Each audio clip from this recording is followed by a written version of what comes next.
Gatenga. Nibwo nagiye kubona rero nihuse cyane mu ijoro rimwe mbona insanganyamatsiko y'ikintu gikomeye kitazwi n'abantu benshi. Iyo nsanganyamatsiko y'ikintu gikomeye navumbuye, nagiye kubona mbona umuntu witwa Alice wajya kujikuzimu ansanga mu marimbi ya Gatenga saa 8. Alice gusanga mu Alice wajya kujikuzimu, wajya kujya gushaka ubutunzi kuzimu. Baje bamwumva ku mayikara hose yavuze ubutumwa cyane. Ansanga mu marimbi ya Gatenga saa 8. Ubwo naryamyemo kubera ubuzima, nje sinaryamyemo nk'umuntu ugiye gushaka iki, ugiye gushaka ubutunzi kuzimu kuko sinari nzi iyo biva niyo bijya. Ariko Alice araza yinjira mu marimbi ya Gatenga saa 8 z'ijoro. Ubwo abantu bakizweyo ndi kureba nyine ijoro n'umwijima.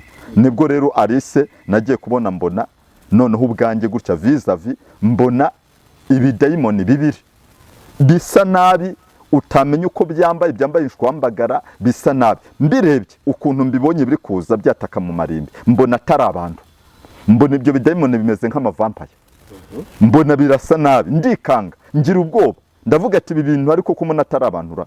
Noneho muri uko ndi kwibaza ati ibi bidayimoni bite, nibwo nagiye kubona mbona wa mugore witwa uwo Alice, mbona cya kidayimoni kimwe gitangiye kumuganiriza kimubwira giti aterega jumanukira hano, atahanga niho bamanukira.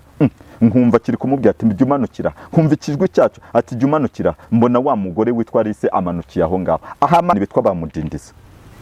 Dayimoni mudindiza n'ushinzwe kudindiza iterambere ry'abantu hano ku isi. Abantu ntibari bamuzi ariko ubwo bamumenye ngewe namuhishurwa ikuzimu. Dayimoni mudindiza. Hari na dayimoni bwenge bw'isi.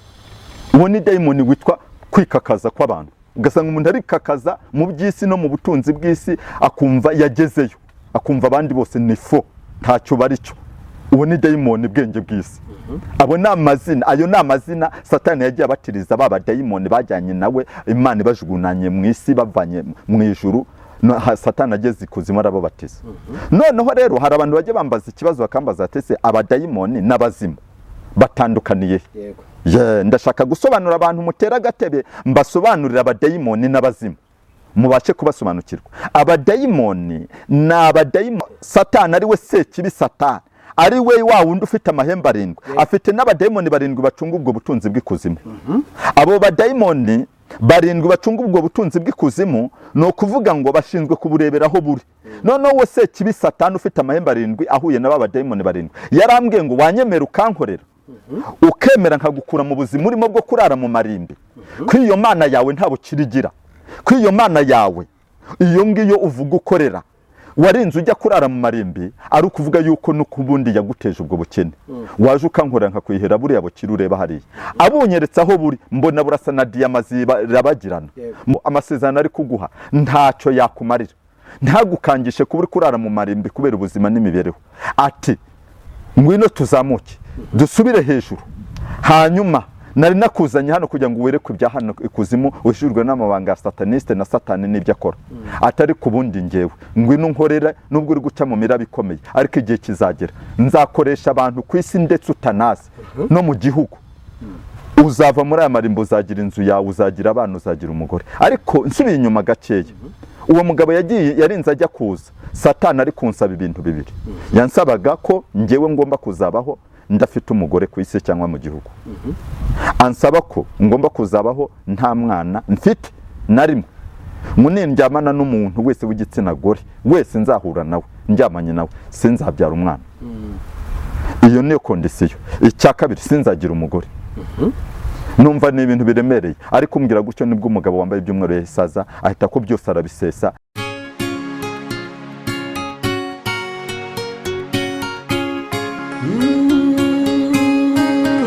Emana we, Yesu we, ingoma yawe ni amamare.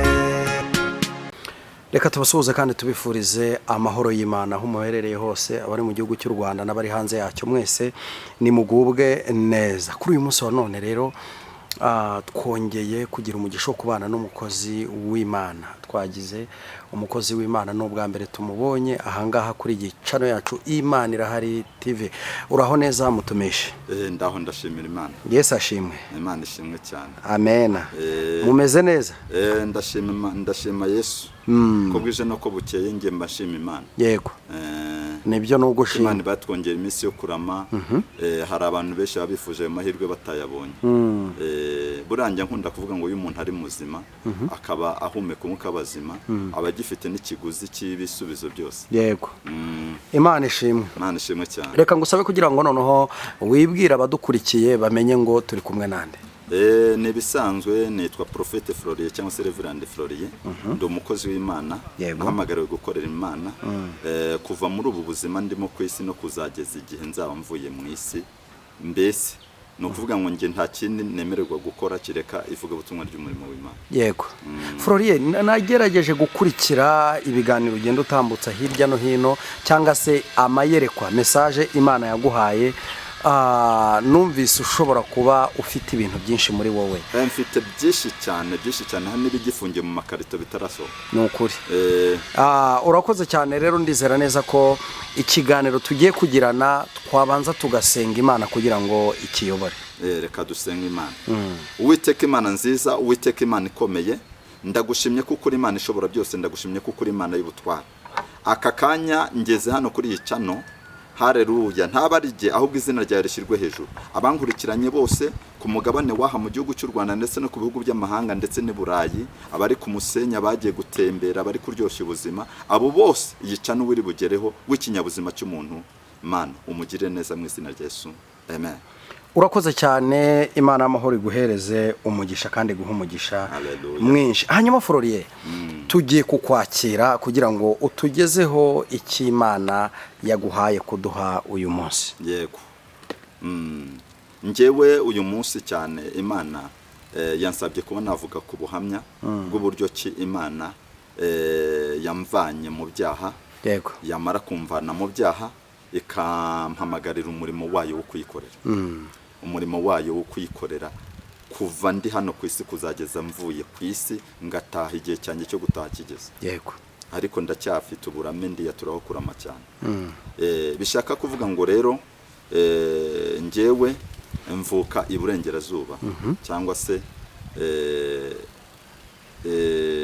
muri Cyangugu cyangwa i Rusizi. Niho mvuka. Navutse ku babyeyi babiri, papa na mama. Reka abanyarusizi bose tubasuhuze. Abanyarusizi bose ndabasuhuza. Abari mu mirenge itandukanye. Abari Rwimbogo, abari Nzahaha, abari Mashyuza. Ariya n'amashyuza narerewemo cyane. Abari za Gitambi, abari ku Muganza, Simerwa, abantu bose abari ku Ruganda, abari Muhehwe, abari Nyakabuye, aho ngaho ku isoko, centre ya Nyamaronga aho narerewe hariya ku Mashyuza, bose ndabasuhuje cyane. Abastari bahari bahatuye, ba Gaspard bose ndabasuhuje mu Nyamaronko, bari kunyumva cyane. Ba Rufredi bahatuye, abo bose n'abantu mba narahataye nyine ngiye nujuje imyaka 20 nengaye n'itanu muri Kigali, ni myinshi cyane. Yego. Rero ndashima Imana yagiye ibana nanjye muri umujyi wa Kigali. Ndashima Imana yabanye nanjye, ariko nkagaruka ku kintu cyitwa ubuhamya, nicyo cyane nshaka guha abantu. Ndabizi ubu abantu nibatera gatebe bafite amatsiko, batera gatebe bumve neza ivuga butumwa naho Imana iba yarakuye umuntu ikagira aho imugeza. Ntabwo dupfa kuvuga ibintu gutya gusa kuko ntiwabyuka ngo ubyuke wabaye pasteur cyangwa wabaye mwarimu, bifiteho bica, bifite uko biza. Imana yacu tugire neza cyane. Amen. Rero nasenze n'Imana cyane, mbanza gusaba Imana ko yazangeza kuri iyi cano no kuba nyigezeho ubwayo ndabishimira Imana. Kuko Imana yari yagiye bivugana nanjye. Ramwe mu munsi wicaye kuri iyo cano bwa mbere, uyicayeho gusa. Ati byonyine ubwabye zaba ari umugisha kuri wowe. Ndetse no kuri iyo cano. Bishaka kuvuga mu yandi magambo ngo amavuta ari mu manuke mu ijuru Imana ikabana nanjye sa yanjye nayo Uwiteka Imana ishobora byose. Imana yacu tugire neza cyane. Rero mvuka kuba mama ku babyeyi babiri. Ababyeyi babiri kuri papa na mama bose badakijijwe ari abapagani, batizera, ndetse ndibuka ko ngewe najyaga njya gusenga mu barokore, papa yabimenya ngakubitwa inkoni nyinshi cyane. Nge ndibuka rimwe papa yumva ko nagiye gusengera muri ADPR, kandi ari abagatolika, ariko nabo babandi batanakijwe neza n'ubundi usanga bari mu mwijima uremere, kandi n'ubundi bitwa ngo barasenga. Noneho papa yankubise anziza ko nagiye gusengera muri ADPR mu giterane Meshake, Gatabazi Meshake ari kubwirizamo, aho bita Inyakabwende muri ADPR. Noneho ngewe ncika ababyeyi nirwanaho njya kumva umuriri w'igiterane kuko numvaga amabafura ari kubomborana cyane avuga gukomera kw'Imana. Ba Meshaki bose bari gukoresha ibitangaza n'ibimenyetso mu mwaka w'1999, umwaka w'2000 utaruzura, kuko muri uwo mwaka niwo nakiremwa agakiza.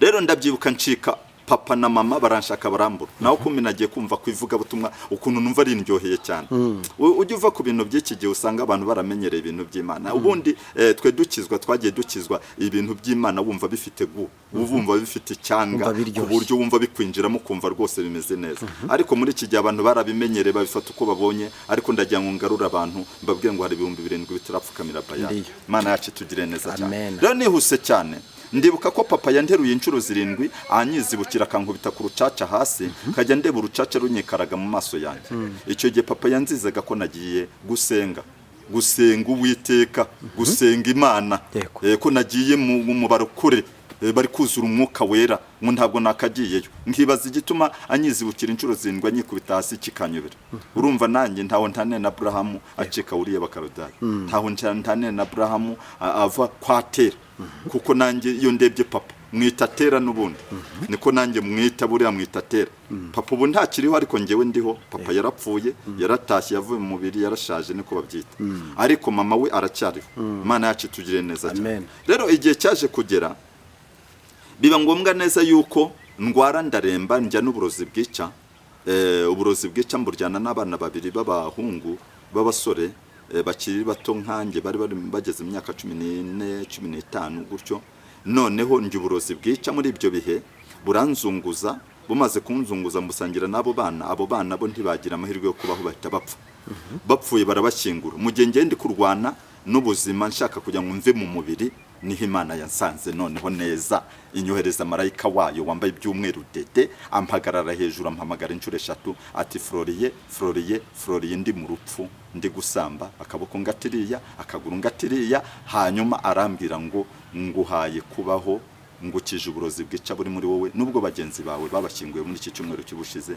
ariko wowe ugomba kubaho nguko uko rero Imana yansanze mu rupfu inkunsanga mu rupfu ndi gusamba ubwo sindabatizwa amazi menshi sindagerekeranye mu cya Yesu ndacyari mu bupagani busanzwe nyine navukiye mu bapagani aho ngaho rero nihuse cyane muri icyo gihe nibwo mama yansize ku mbuga ajya mu rutoki kurukorera ansiga ku kazuba ka mu gitondo 4 kugira ngo nsusurukirwe ku kazuba ubwo mvanye mu nzu aho nari nararembeye no kuvuga ngo nari nararembye ku buryo umubiri wanjye wose wari umeze nk'igi ry'inkoko iyo barimeneye hasi no kuvuga ngo wankoragaho wese yumvaga ndi gutonyagurika nanjye ubwanye numva ntonyagurika ntuma amasaza ubwo rero muri icyo gihe nta mahirwe yo kubaho nari ngifite kuko abandi bari banapfuye data yatangiye kwiruka mu binani no mu bihuru hose akajya ashaka imiti yo kundutsa uburozi bwica buri muri njye ndibuka bagiye bampa imiti yo kunywa amakakama y'imiti ikanja ku mutima nkarwana nawo nenda kugira ngo mfe hubwo nabyo ubwabyo bikenda kumbitana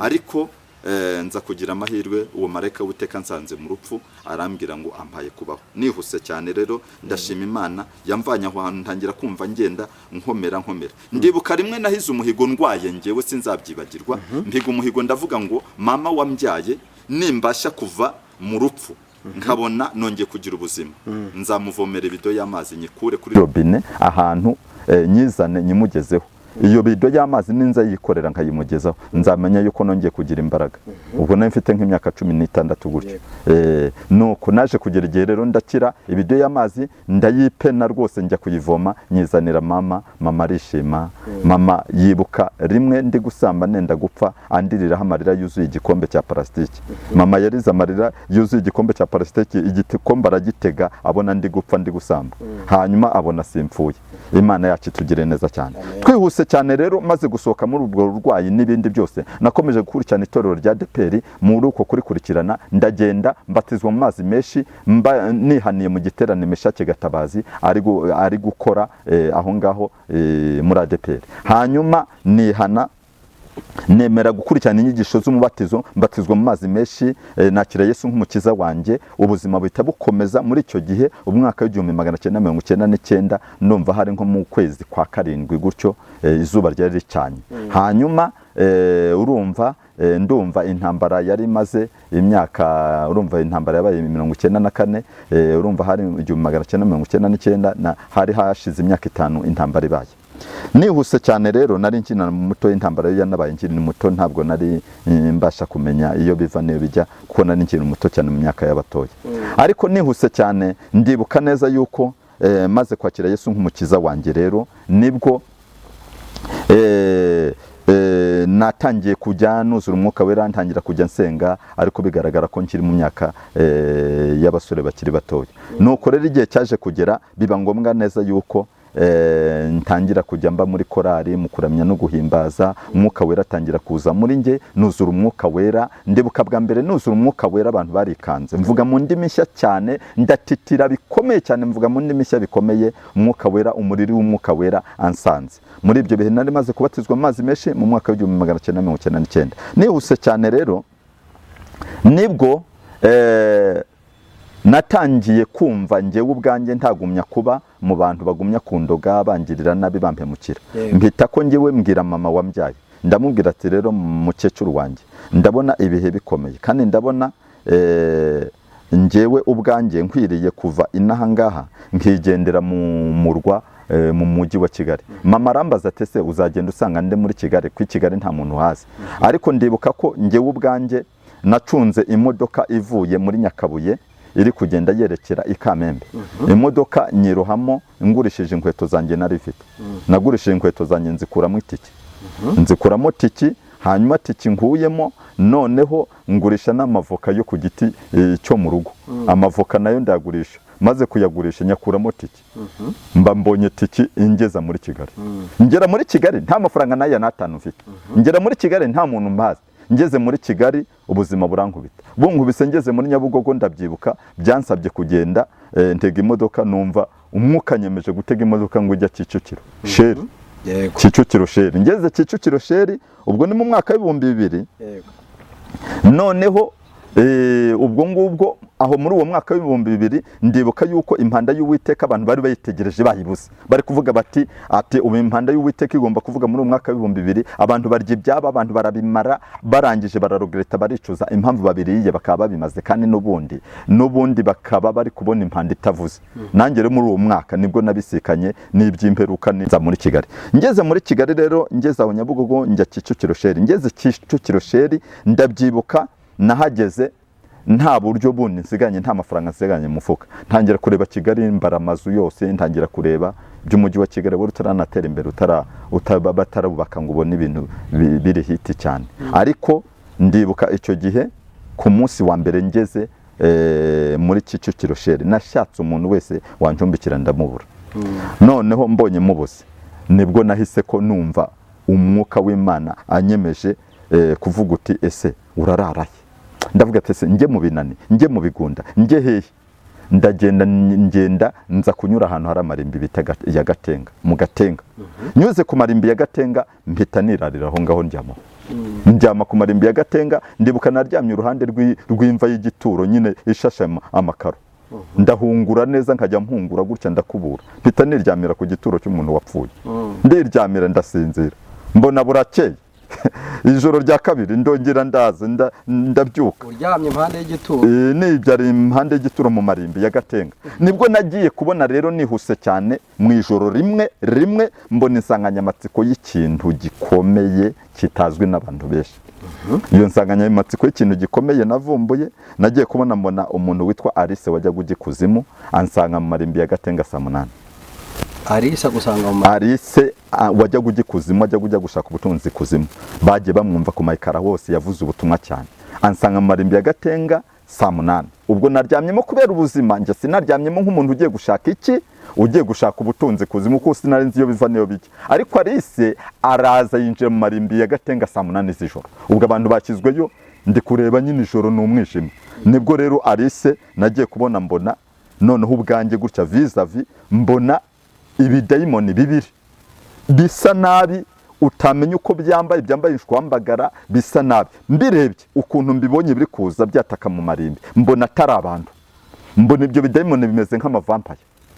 Mbona birasa nabi, ndikanga, ngira ubwoba. Ndavuga ati ibi bintu ariko kumona atari abantu. Noneho muri uko ndi kwibaza ati ibi bidayimoni bite, nibwo nagiye kubona mona wa mugore witwa uwo nguwo Alice, mbona cya kidayimoni kimwe gitangiye kumuganiriza kimubwira giti aterega jya umanukira hano, ati ahangaha niho bamanukira. Nkumva kiri kumubwira ati jya umanukira, nkumva ikijwi cyacu ati jya umanukira, mbona wa mugore witwa Alice amanukiye aho ngaho. Ahamanukira Alice atanze atanambonye aho ndyamye, ariko nge ndababona.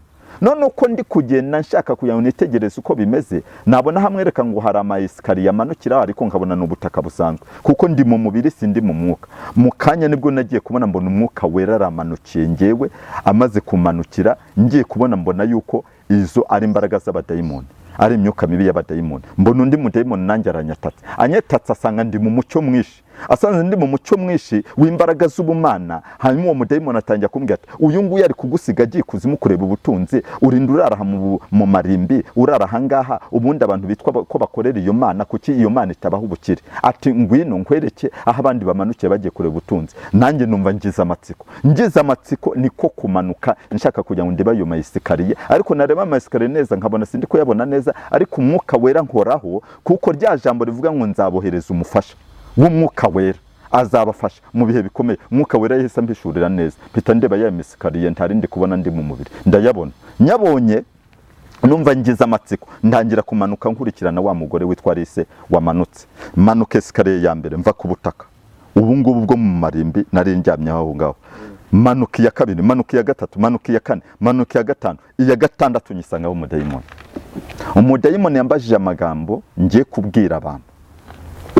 Yarambwiye ngo wa muntu kuri kumanuka werekera hano ikuzimu hasi uri kujya urahazi neza. Ndavuga nti ntabwo mbazi, ariko mfite amatsiko yo kugira ngo njye kubona ubwo butunzi. Numva bambwire hano hejuru none niryamiye mu marimbi hano ya Gatenga, bambwira ngo hasi kuzimu hariyo ubutunzi. Manutse rero ngeze kuri esikariye ya gatandatu, rero ndagira ngo nanjye ubwo butunzi mbubone. Arangije umudayimoni arambwira ngo umva, ndabona uri mu mucyo mwinshi, ntuza gushobokana n'umugabo ugiye gusanga epfo ujye utanga ubwo bukire, kuko wowe uri mu mucyo, kandi wa mugore we wagiye nabonye yamanutse amasa n'uri mu mwijima ukomeye.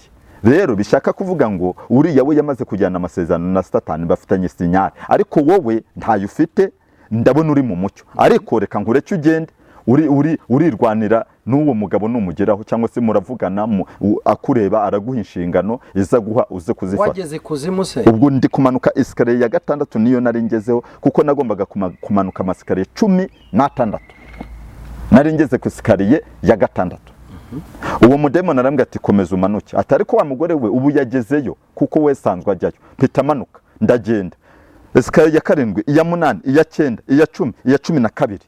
Ubwo mpita masanga undi mudayimoni arambaza ati wa mugabo aho uri kujya urahazi? Ati ntabwo mpazi neza, ngewe icyo nshaka ni ubutunzi bambwiye buri kuzimu, ko nifitiye ibihe binkomereye kandi nanjye ndumva mbushaka.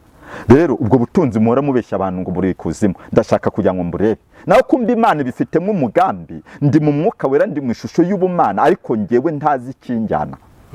Numva neza yuko nanjye nshaka kwirebera ubwo butunzi ndetse nkabufata nkabukurayo. Nibwo rero Imana yari ifite umugambi kugira ngo menye amabanga y'ikuzimu, menye amabanga ya Sataneste nuko Satani akora. Yego. Yes. Ubwo nihuse ku esikariye ya 12 nayivuyeho, hari hasigaye amasikariye 4 ngomba kumanuka nkageraho, nkuzuza amasikariye 16. Nihuse cyane naramanutse ngera ku esikariye ya 16, nyigezeho nyihagarara. Ubwo sindagera kuzimu hasi ngo ngere hasi kuzimu aho biti kuzimu, mpagara ku esikariye ya 16 iva kuri ubu butaka kumanuka hasi kuzimu. Iyo esikariye ya 16 nayiboneho ibintu bikomeye. Abanyumva mu ntege amatwi neza, nagiye kubona mona Sekibi Satani ari we dayimoni mu burenza abandi bose, niko namwita, niwe uhagararira abadayimoni bose. Ba bandi baturutse mu ijuru Imana bajugunyana na Satani, bamanutse bakamanuka ikuzimu. Bageze ikuzimu Satani arababatiza muri Yorodani y'amaraso. Muri Yorodani y'amaraso hari abadayimoni baza hano ku isi bagateza amagisida mu mihanda, abantu bakajya bapfa bakenyutse, bakajya bapfa mu buryo bukenyutse. Ya maraso abadayimoni baba bamenya ako kanya, abadayimoni barayanywa, cyangwa se aragenda akagikuzimu, yamara kugikuzimu akirema inteka akaba nka Yorodani. Noneho ahasigaye Satani akajya afata ya maraso akajya yabatizamwe abadayimoni, akabita amazina. Abo badayimoni yagiye yabita amazina. Hari nk'abadayimoni bitwa bamudindiza. Dayimoni mudindiza n'ushinzwe kudindiza iterambere ry'abantu hano ku isi. Abantu ntibari bamuzi, ariko ubwo bamumenye ngewe namuhishurwa ikuzimu. Dayimoni mudindiza. Hari na dayimoni bwenge bw'isi. Uwo ni dayimoni witwa kwikakaza kw'abantu, ugasanga umuntu arikakaza mu by'isi no mu butunzi bw'isi, akumva yagezeyo, akumva abandi bose ni fo, ntacyo bari cyo. Uwo ni dayimoni bwenge bw'isi. Abo ni amazina, ayo ni amazina Satani yagiye abatiriza baba dayimoni bajyanye nawe Imana bajugunanye mu isi bavanye mu ijuru. Satani ageze ikuzimu arababatiza. Noneho rero hari abantu bajye bambaza ikibazo bakambaza ati se abadayimoni n'abazimu batandukaniye? Ndashaka gusobanura abantu mutera agatebe mbasobanurira abadayimoni n'abazimu mubashe kubasobanukirwa. Abadayimoni ni abadayimoni zangabo z'abadayimoni bari barigometse mu ijuru bajya mu gice cya Satani. Noneho Imana ibajugunanya na Satani bamanuka mu ijuru, barenga hano ku isi bamanuka ikuzimu. Abo ni abadayimoni, niko bitwa, ni ingabo z'umwijima. Satani abatumira igihe ashakiye guteza akaga n'ibibazo hano ku isi. Abazimu ngiye kubasobanura, ni imyuka mibi y'abantu bapfa barakoreye ibigirwamana bagaterekera bakabandwa bagapfa badakijijwe. Bamara gupfa badakijijwe bagera ikuzimu, noneho bakagerayo hari amasezerano bagiye bica hano ku isi Satani batujuje yari yarabahaye. Noneho za kondisiyo yagiye abaha kubera ko bazishe bakiri ku isi, bagera ikuzimu Satani akabanga. Satani yabanga agahita ko abagira imyuka izerera. Abo ni abazimu. Abo bazimu rero nibo baza bagahinduka imyuka mibi igaruka ikajya noneho izerera mu bice bya hano ku isi ikaza gutera abantu. Niho hahandi ushobora kuba uryamye uri mu nzu yawe wiyubakiye yataje nziza, ukajya kumva umuzimu ari gukingura urugi nkaho wagira ngo ni urugi rwiwe yashyize ku nzu, akarukingura agashyiramo n'urufunguzo agafungura. Yamara gufungura, uko ari gufungura noneho ukajya wumva inzugi zirenda kukugwa hejuru. Uwo ni umuzimu uba waguteye uturuka mu bisekuru by'imiryango y'abantu babandi bo mu bisekuru byawe uvukamo. Ni ukuvuga ngo abo bantu iyo bamaze gupfa bagera ikuzimu bagahinduka bakaba imyuka mibi y'abazimu, kuko bitwaye nabi ku isi, bakorera Satani, bakorera sekibi ku isi, ariko none ntibagira inshingano buzuza za Satani. Icyo gihe bahita bahinduka abazimu, bagahinduka imyuka izagiza gutera abantu ku isi. Ubwo ndabisobanuye, nsobanuye abazimu, nsobanuye n'abadayimoni uko bameze. Nihuse cyane rero, yego ndumva abantu banyumva babyumvisha. Turihuse cyane. Nibwo rero Satani ari we sekibi, Satani ari we wa wundi ufite amahembe arindwi, afite n'abadayimoni barindwi bacunga ubwo butunzi bw'ikuzimu. Abo badayimoni barindwi bacunga ubwo butunzi bw'ikuzimu, no kuvuga ngo bashinzwe kubureberaho buri. Noneho we sekibi Satani ufite amahembe arindwi ahuye n'aba badayimoni barindwi, yarambwiye ngo wanyemera ukankorera, ukemera nkagukura mu buzima urimo bwo kurara mu marimbi, ko iyo Mana yawe nta bukirigira, ko iyo Mana yawe iyo ngiyo uvuga ukorera warinze ujya kurara mu marimbi, ari ukuvuga yuko n'ukubundi yaguteje ubwo bukene. Waje ukankorera nkakwihera buriya bukiri ureba hariya. Abunyeretse aho buri, mbona burasa na diyama zirabagirana, mbona burasa naho bubengerana nka zahabu z'igiciro cyinshi. Ariko ubwo sindakandagira ikuzimu, ndi kuri ya esikariye ya 16. Arangije arambwira ngo njyewe ndi umukire. Ariko ahambwirira ngo ni umukire, nkabona yambaye ishwambagara, nkabona azikanye n'iminyururu, nkabona iminyururu iramuboshye, nkagira amakenga, nkagira amatsiko, kavuga ati se kuboshye uvugira aho uri ukaba utahava, ukaba uboshye n'ibinyururu, ibyo binyururu ninde wabikubohesheje? Arangije arambwira ngo nakagabo kamwe ngo kigeze kaza turarwana dukora intambara karantsinda, ngo ariko gasubira hejuru, ngo ariko kananisha. Ariko Satani ambwira, ndamubwira ati se ako kagabo ntiwakambwira. Arangije arambwira ngo njyewe uwo nemera ni Imana gusa, ngo ariko ako kagabo se njya nkavuga mu izina, ngo iyo nkavuze mu izina ngira isereri. Noneho hanyuma nza gusobanukirwa ko yari ari kumbwira Kristo Yesu umwana w'Imana. Kristo Yesu Satani aramutinya ntajya amuvuga. Iri zina Kristo ni Petero warihishuriwe, ararihishurirwa. Arangije arihishurirwa riri mu bitabo, ahishurirwa iri zina Kristo. Wibuke yuko abigishwa benshi bababaje ati ese uwo muntu muramuzi? Arangije aravuga ati nibwo rero nagiye kubona mbona uwo sekibi Satani atangiye kumbwira ati wowe unyemereye ukankorera naguha amasezerano uzagenderaho, ariko ntuzayica. Ayo masezerano nuyica byose uzabubyisha, ariko nutayica nzaguha ubutunzi, uzakira, uzagira amataje, uzagira amazu. Ibyo byo kurara mu marimbi byaho ngaho ndabona ukiri na mutoya mu gakiza, ntabwo umaze igihe mu gakiza wowe. Ati wowe n'ubundi twanashobokana ubwo utarabimara mu igihe. ati ubwo rero yashaka kumfatiranya nuko abonanye ngo nkiri muto mu gakiza ariko yibwira ariko imbaraga z'Imana zirakomeye, imbaraga z'Imana zatsinze Satani. Arangije mpita mbishurirwa yuko umugabo ari gutinya kuvuga ari Kristo Yesu umwana w'Imana. Hanyuma ubwo ako kanya turimo tudigista gutyo nibwo nagiye kubona mbona umugabo wambaye ibyumweru aturutse hano navuye hano ku butaka hano ku isi mu marimbi ya Gatenga, amanuka kuri ya mesikariye 16, amanuka afite imbaraga. Umugabo wambaye ibyumweru ahita amanuka araza aparika kuri sikariye 16. Umucyo mwinshi witukwira ikuzimu hose, abademoni bariyo barikanga. Mbona na Satani wa wundi wari uri kumvugisha wambaye ufite amahembe 7 uzikanyije iminyururu, mbona arikanze, mbona ubwoba buramwisha. Muri uko kugira ubwoba ako kanya nibwo wa mugabo wambaye ibyumweru ese ambwira ngo uwo mugabo amasezerano ari kuguha ntacyo yakumarira, ntagukangishe kuba uri kurara mu marimbi kubera ubuzima n'imibereho. Ati ngwino tuzamuke dusubire hejuru. Hanyuma nari nakuzanye hano kugira ngo werekwe ibya hano ikuzimu ushirwe n'amabanga ya sataniste na Satani n'ibyo akora. Atari kubundi ngewe ngwino nkorera nubwo uri guca mu miraba ikomeye, ariko igihe kizagera nzakoresha abantu ku isi ndetse utanazi no mu gihugu. Uzava muri aya marimbo, uzagira inzu yawe, uzagira abana, uzagira umugore. Ariko nsubiye inyuma gakeya, uwo mugabo yarinze ajya kuza, Satani ari kunsaba ibintu bibiri. Yansabaga ko ngewe ngomba kuzabaho ndafite umugore ku isi cyangwa mu gihugu. Ansaba ko ngomba kuzabaho nta mwana mfite na rimwe. Munindyamana n'umuntu wese w'igitsina gore wese nzahura nawe, ndyamanye nawe, sinzabyara umwana. Iyo niyo kondisiyo. Icya kabiri, sinzagira umugore. Numva ni ibintu biremereye, ariko umbwira gutyo nibwo umugabo wambaye ibyumweru yasaza ahita ko byose arabisesa. Arambwira ati uwo mugabo uri kuguha ibyo bikondisiyo mureke uze tugende nzakugirira neza.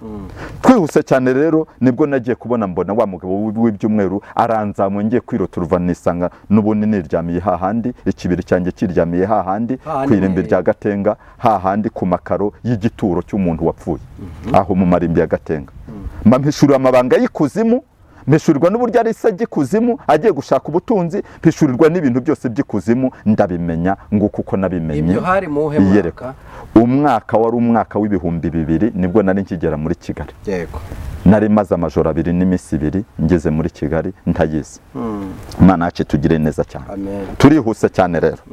Ndashaka rero kuvuga ku ijambo ry'Imana Imana yampaye kuri uyu munsi. Uyu munsi nicaye kuri iyi kamera, kuri iyi channel yitwa Imana Irahari TV. Imana Irahari TV. Abantu bayikunda bakunda iyi channel bantege amatwi. Imana yampaye ijambo ry'Imana nshaka kugira ngo mvugeho. Iryo jambo ry'Imana turarireba mu butumwa bwiza bwa Yesu Kristo uko bwanditswe na Yohana. Ubutumwa bwiza bwa Yesu Kristo uko bwanditswe na Yohana ibice 12 umurongo waho 26. Reka twihute cyane. Turabasomera. Nta kibazo wadusomera. Ibice 12 Yohana umurongo wa 26 kugera ku murongo wa 28. Yohana ibice 12. Yego. Yohana ibice 12 umurongo wa 26 kugera ku murongo wa 28. Umuntu nankorera. Yego. Si waho? Niho haho. Okay. Kadusome mu izina rya Yesu Kristo. Umuntu nankorera akurikiye ankurikire kuko aho ndi n'umugaragu wanjye ariho azaba. Umuntu nankorera data azamuha icyubahiro. 27. None umutima wanjye urahagaze kandi navuga iki? Nti data nkiza undokore iki gihe kandi ari byo byanzanye ngo nkigeremo. Turageze 20 kangahe? Ugeze 28. Data ubahiriza izina ryawe, nuko ijwi rivugira mu ijuru riti ndaryubahirije kandi nzongera kuryubahiriza. Amen, amen. Amen. Imana yacu ishimwe cyane. Ngirije Imana yampaye ku bantu banteze amatwi kuri iyi channel Impanuro TV. Imana Irahari TV. Imana Irahari TV. Yego, ariko n'Impanuro TV bajye bayikurikira nta kibazo. Yego.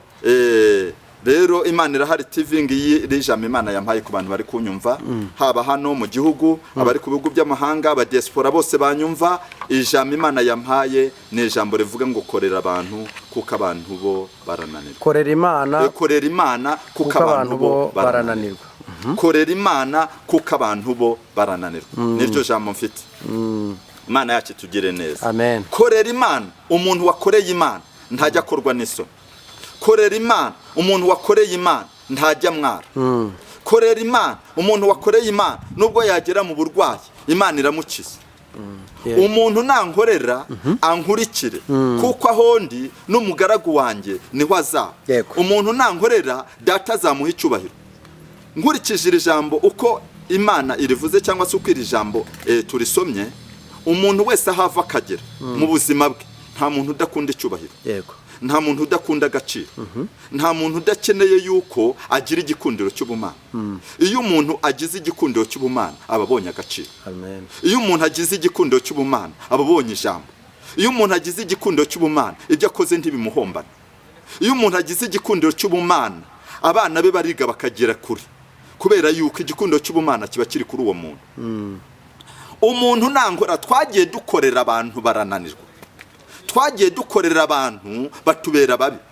Twagiye dukorera amasosiyete dukorera inganda zirananirwa. Ariko dukoreye Uwiteka ntiyigeze ananirwa ntazananirwa. Mana yacu tugire neza cyane.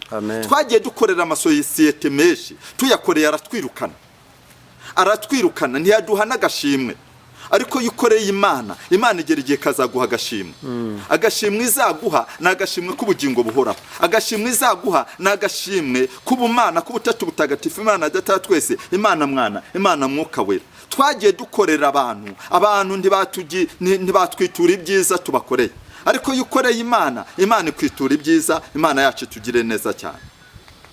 Ndajya nkubwira ngo wowe uri kunyumva, wowe nteze amatwi, haleluya. Iki ni igihe cyo kugira ngo dukorere Imana. Iki ni igihe cyo kugira ngo ukorere Imana. Icyatumye Imana iguha ubuzima, Imana ikakubeshaho, ukaba utarupfuye, ukaba ataragutwaye rusororo kuko abandi bapfa bakabatwara rusororo bakabashyingura, hanyuma ibyawe bikabirarangiye, bagategereza urubanza rw'umuzuko, bagategereza urubanza rw'imperuka, bagategereza urubanza rw'ejo hazaza. Wowe kuba ukiriho ukaba uri muzima no kugira ngo ukorere Uwiteka. Uwo uri we wese Imana iragusaba kuyikorera. Uwo uri we wese Imana iragusaba kugira ngo uyinezeze. Uwo uri we wese, waba uri umukobwa, waba uri umugabo, waba uri umugore, Imana iragusaba kuyikorera. Ndajya nkubwire ngo iki ni igihe cyawe cyo kugira ngo ukorere Imana kuko Imana igufiteho umugambi. Imana impamvu yaguhaye ubuzima ukaba uriho ni ukugira ngo unezeze Imana mu gihe cyawe. Nkaba ngira ngo nkubwire ngo wa muntu we, amahirwe Imana iguhaye ni ukugira ngo uyikorere, ni ukugira ngo ube mu byayo,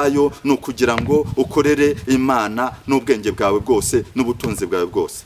Bibiliya irabivuga neza ikavuga ngo Yesu yaravuze ngo mukorere Imana n'ubutunzi bwanyu bwose ndetse n'ubwenge bwanyu bwose bikorere Uwiteka. Uyu munsi wa none Imana irimo irakureba mu mikorere yawe no mu butunzi bwawe no mu byo ugerageza kubona ibyo wiyuhamwe cyuya uvuga ngo uri kubishaka hano ku isi. Ibyo byose bikwiye kubahisha Imana. Nibyubahisha Imana n'icyo Imana ishaka. Nibyubahisha Imana abana bawe bazabona umurage w'Umwuka Wera, bazabona umurage w'ubugingo buhoraho. Umugisha Imana itanga ni umugisha ukomeye. Umugisha Imana itanga utandukanye n'uw'abantu. Abantu bashobora kuguha ariko bakageraho bakakurambirwa. Abantu bashobora kuguha ariko bakageraho bakumva barambiwe ibyo baguhaye, bagatangira kugucyurira ejo hazaza. Ariko y'Imana iguhaye, Imana iraguha umugisha iguhaye, uwo mugisha ikawushyigikira. Ndajya ngo mbibutse ko Imana ishobora no gukorera no mu bantu bagashyigikira umuntu, ariko ari Imana yabakoresheje, ari Imana yabakoresheje. Rero bishaka kuvuga ngo y'Imana ikoresheje abantu bakagushyigikira, biba bivuye mu mbaraga z'ubumana, biba bivuye mu buryo bw'ubutatu butagatifu. Imana Data twese, Imana Mwana, Imana Mwuka Wera. Rero ndajya nkubwire ngo uko Imana yankuye habi ikankura ahantu nararaga, ikankura mwabira buhamya nabahaye, niko namwe mbabwiye ngo namwe ntaho Imana itabavana ntaho itabageza. Rero mukomeze mwizere Imana, mukomeze mwiringire Imana. Haracyari ibyiringiro, haracyari ubutabazi yuko Uwiteka yakuvana mu buzima urimo, amateka yawe gahinduka. Wowe uri kunyumva, warubabaye, warufite agahinda, wibazaga neza niba ubuzima urimo Imana yabugukuramo. Ndi umugabo wo guhamya yuko Imana kuvana utavana mu buzima urimo. Ndi umugabo wo guhamya yuko Uwiteka yakongera akaguha amahirwe y'umunezero nawe ukajya ugenda uvuga gukomera kw'Imana. Ndi umugabo wo guhamya yuko nta buzima Imana itakuvanamo aho uri uyu munsi wa none. Imana ikugire neza. Reka rero dusenge, hanyuma abifuza nimero zanjye ndazivuga, hanyuma dusenge. Inimero yanjye ndayivuga ni 0783 4 9 7 9 4 6 0783 4 9 7 9 4 6. Hari n'abajya bansaba Airtel yanjye ni 07 3 98 99 7 2. Karibu n'isengero. Tugire neza cyane. Reka dusenge Imana. Witwa Imana nziza, witwa Imana y'ubutware. Narindi ku ijambo rivuga ngo umuntu nankorera ankurikire. Mana, reka abantu bagumye bagukurikire, reka abantu bagumye bagukorere, reka abantu bagumye Mana ubahi neza yawe ijyanye no gukiranuka, ijyanye n'ubugingo buhoraho. Mana yo gushimwa, Mana yo kwiringirwa. Umuntu wese unyumva, yaba hano mu gihugu, yaba ari ku bihugu by'amahanga, yaba diaspora, bumvishe ubu buhamya, bumvishe ijambo ry'Imana, ribakoreho abantu baguhindukirire kandi bagukorere ubudasiba, kuko twamaze kumenya ko iby'isi ari ubusa, ahubwo icyo tuzasarura n'ubugingo buhoraho. Imana yacu ushimwe, kuko Imana igira neza mu izina rya Yesu. Amen, amen, amen. Murakoze cyane mwebwe mwari muri kumwe natwe. Hanyuma ndashaka kugira ikintu mbwira abantu badukurikiye. Hari abantu badukurikiye bari mu gihugu cy'u Rwanda cyangwa se bari hanze yacyo. Ndagira ngo mbamenyeshe ko iyo twakiriye umuntu avuga ubuhamya bwe cyangwa se ubutumwa yahawe, bityo rero ukeneye ibisobanuro uramuhamagara, kuko ariyo mpamvu abatambukije nimero yiwe ya telefone, cyangwa se ukeneye kumugurira amazi cyangwa se kugira ngo musengane. Ariko rwose ntimukajye mumpamagara mumbaza ngo ibi bintu yavuze. Tuba twatanze nimero ya telefone kugira ngo abashe kubasobanurira, kuko urumva niba umuntu avuze ngo yagiye ikuzimu, ntago ngewe mba narajyanye nawe, cyane cyane ko no muri iyo myaka ntabwo mba muzi. Bityo rero ababivuze kugira ngo bifashe abantu, ntabwo rero ari ngewe uba wamutumye, aba ari ubuhamya bwiwe. Nyamuneka tujye tureka gushyiraho komantere zidahesheje Imana icyubahiro. Murakoze cyane rero ko mwabanye natwe. Nimba utarakora subscribe, kora subscribe, share ndetse na comment. Yesu Kristo aguhe umugisha. Mukozi w'Imana. Amen. Ndagira ngo ubyemerere hano ko tuzongera kugukenera tukakubona. Episode nyinshi ndazifite, tuzagumya tuvuga gukomera kw'Imana. Urakoze cyane. Yesu aguhe umugisha. Amen, amen, amen.